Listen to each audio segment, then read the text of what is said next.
Hello बच्चों, let's read the question. Question says the range of function y equal to log of 5 plus 4x minus x square at the base 3. Option है 0 to 2, minus infinite to 0 to 9, none of this. Solve करते हैं बच्चों question को. इस question के लिए जो की कॉन्सेप्ट है वो देख लेते हैं. यहाँ से हम की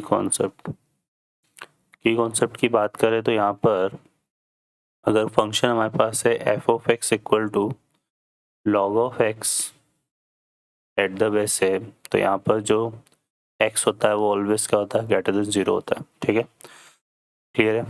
और सॉल्व करते हैं क्वेश्चन को. सेकंड एक और चीज़ हम देख लेते हैं. अगर हमारे पास कोई फंक्शन है ax square plus B X plus C, है ना, ये चीज़ है हमारे पास. और इस फंक्शन के रिगार्डिंग, ठीक है, अगर कोई ये फंक्शन दिया हुआ है तो इसकी जो रेंज होती है फंक्शन की वो कैसा डिफाइन होती है, ये डिफाइन होती है -d/4a to infinite whenever a will be greater than 0. Solve करते हैं क्वेश्चन को. अब इस क्वेश्चन में हमें दिया हुआ है y equal to log of 5 plus 4x minus x square. हमें इस फंक्शन की रेंज फाइंड आउट करनी है. तो यहाँ पर हम देखो पहले इस फंक्शन की कंसिडर कर लेते हैं. यहाँ पर हम ले लेते हैं let g of x equal to 5 plus 4x minus x square, है ना. अब g ऑफ x जो है यहाँ पे बिलोंग करेगा अकॉर्डिंग टू, जैसा मैंने आपको बताया, -d/4a होता है. और जो d होता है ना उसकी वैल्यू क्या होती है, बी स्क्वायर माइनस 4ac. तो यहाँ पे बी स्क्वायर माइनस 4ac करेंगे, a की वैल्यू -1 है ना. अब यहाँ देखो a की a लेस देन 0 है, तो ये भी यहाँ पर ये भी चीज़ भी हमें ध्यान रखनी है. अगर a विल बी नेगेटिव, है ना, a अगर लेस देन 0 है तो फिर जो रेंज है वो हमारे पास minus infinite to minus d/4 होगी.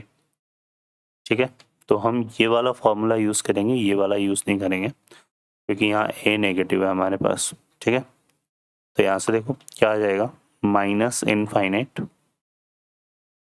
टू माइनस d/4 है और d की वैल्यू ये है, तो b स्क्वायर जब करेंगे तो ये आएगा 16 माइनस 4ac, तो 4, a की वैल्यू -1 हो गई तो ये 16 प्लस 4, और यहाँ से c की वैल्यू 5 है ना, तो 4 5 से कितना आएगा 20, तो 16 प्लस 20 आ जाएगा.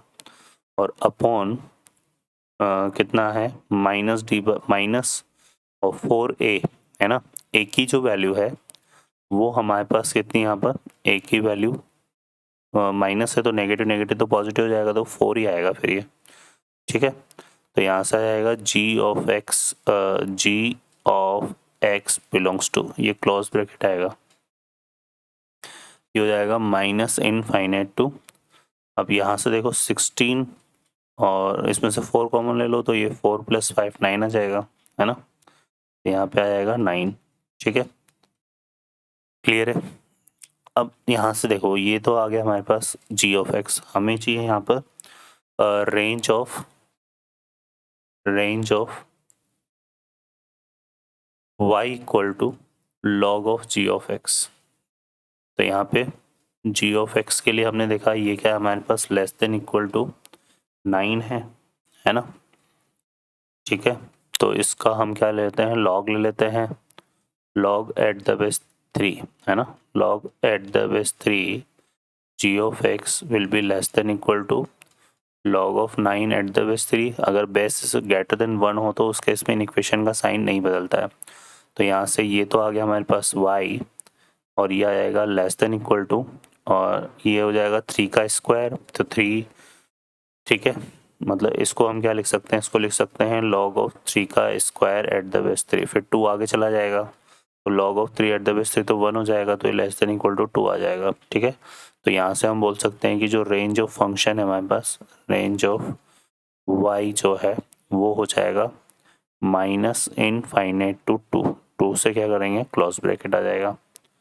तो ये चीज़ है, ठीक है ना. बट एक चीज़ हमें यहाँ पर ध्यान रखनी थी कि जो g ऑफ x है ना वो नेगेटिव तो नहीं हो सकता.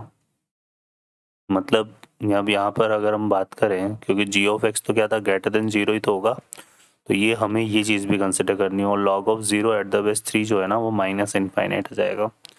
ठीक है, तो ये हमारा इस तरह से बनेगा, ये चीज़ हमें ध्यान रखनी। यहाँ पर हमारा आंसर बच्चों -∞ to 2 आएगा, तो ऑप्शन हमारे पास जो है ना कौन सा करेक्ट हो जाएगा, बी ऑप्शन। ओके बच्चों, I hope you understand well, best of luck, thank you.